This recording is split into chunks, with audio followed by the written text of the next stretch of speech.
This is Jerry Dias from balmy Regina.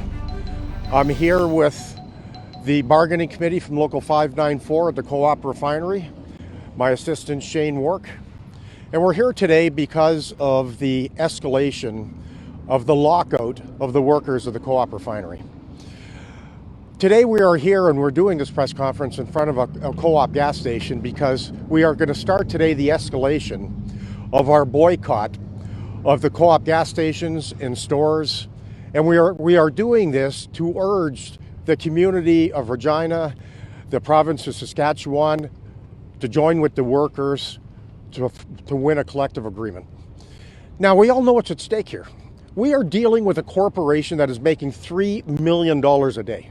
We're dealing with a corporation that 3 years ago said to the bargaining committee, said to their employees, that if we agree to change the pension plan for new hires, your pension would be safe. Here we are 3 years later with a company that's made $2.5 billion since they made that commitment, saying we're going to change the rules, which will in essence gut the pension plan. Now, the workers in Canada in general have to look at it this way. If this is a corporation that is making $3 million a day and cannot commit to decent wages and pensions for their employees, what chance do employees have in any industry? Now, last night on the picket line, things were escalated. And I have to say, I've never seen a police department in any city in this country behave the way the Regina police did last night. I have been walking picket lines for over 40 years. And there's one common role amongst the police. It's to ensure that situations do not escalate. This is not what happened last night. As a matter of fact, the police showed up, 50 police, and it was clear that the sole purpose that they were there was to escalate the situation, and that's what they did. The police were so aggressive, they were saying to the women on the picket line, get out of the way or I'll push you. And they proceeded to do just that. So this is a situation where the mayor and others need to get directly involved because you can't have the police acting as thugs. So today is a very important day because people aren't backing down. This isn't a situation where you're going to have a company who's saying they have to gut the pensions of their employees. But what are they doing? They're spending hundreds of millions of dollars to break the solidarity. Here's a company that is flying in by helicopter scabs every day. Every day. We know that there's unsafe situations happening right now in the refinery, and you can see that happening by the flames that are coming out of the stacks. So this is a very sensitive situation, and the only way this will get settled is at the bargaining table. Now, I was arrested last night by an incredibly aggressive policeman. My father has an old saying, you give somebody a fur coat, and they think they're King Kong. And that's exactly how this thing unfolded last night, because he was determined. He was going to get in my face, he was going to push me, and he was going to arrest me. So for that, he was successful. But that's not going to stop us. By arresting me or charging me isn't going to change anything. It's not going to somehow weaken the will or the solidarity of our members on the picket line. Since the arrest last night, our members are flying in from across the country in droves to get here to Regina because they are not going to watch the police bully and push around our members from Local 594 and our members from other provinces across the country. So this is a very important time. We are asking the citizens of Saskatchewan to join with us in boycotting the co-op products. And once again, we are not going anywhere, and the only place that this will be settled is at the bargaining table. Jerry, what have you been charged with? I've been charged with mischief. Okay, and you along with 14 others? Yes. And so, did you stay at Regina Police Headquarters overnight? I spent a glorious 7 hours in the cell. The police were very, how can I put it? They understood what they were doing because they released the other 6 people that I was arrested with well before they released me. So they were trying to make a point. They were trying to make a statement. And frankly, the statement backfired because all they did was showed everybody in this community, everybody across the country, that they were picking on the union, and they were trying to make an example out of me, and that's a huge mistake, because somehow, if they think that is going to weaken my resolve, boy, they blew that, because if anything, I'm more determined today than I've ever been, and I've always been very determined.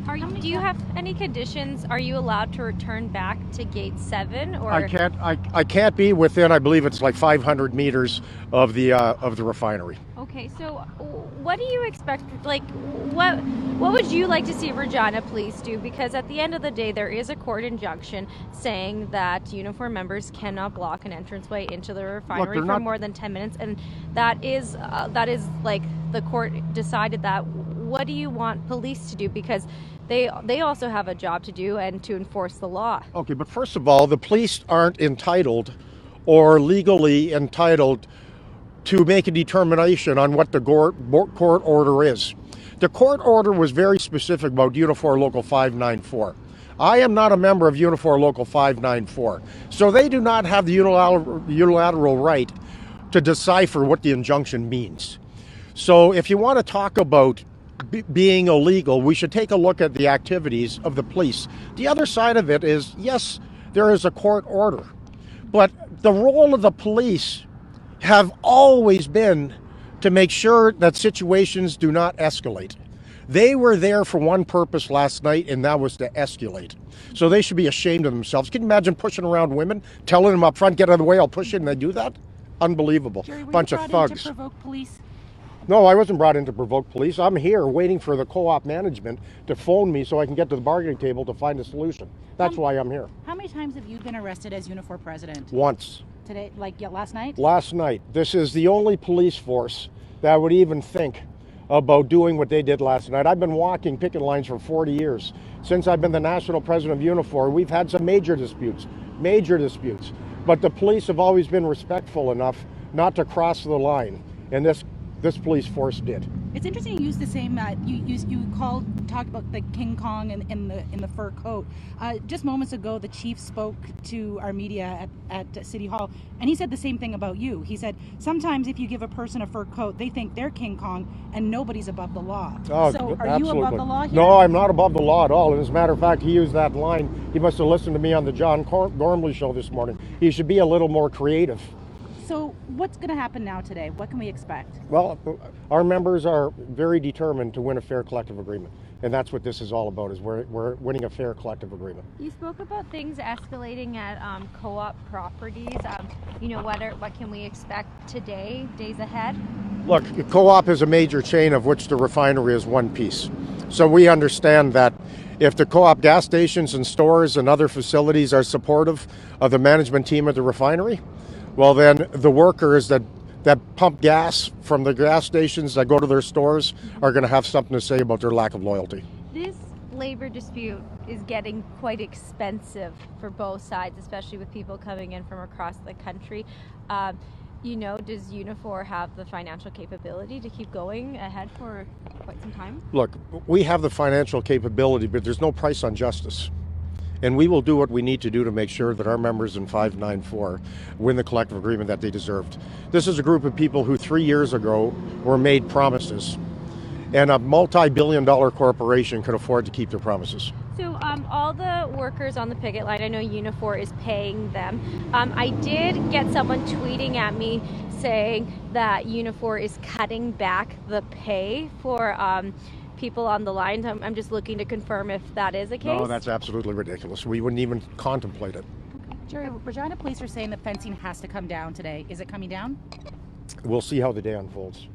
Jerry, do you have any sort of meeting, or have you heard from the mayor at all? No, I haven't heard from the mayor at all. Do you have any? The mayor's been very specific whose side he's on. He's on the side of Co-op Refinery. He's very, very, look, the police weren't dispatched there last night without the approval of the mayor. So he also has to take some blame for what happened last night. I don't know how he feels this morning knowing that some of those that voted for him in the last election, the police were pushing around.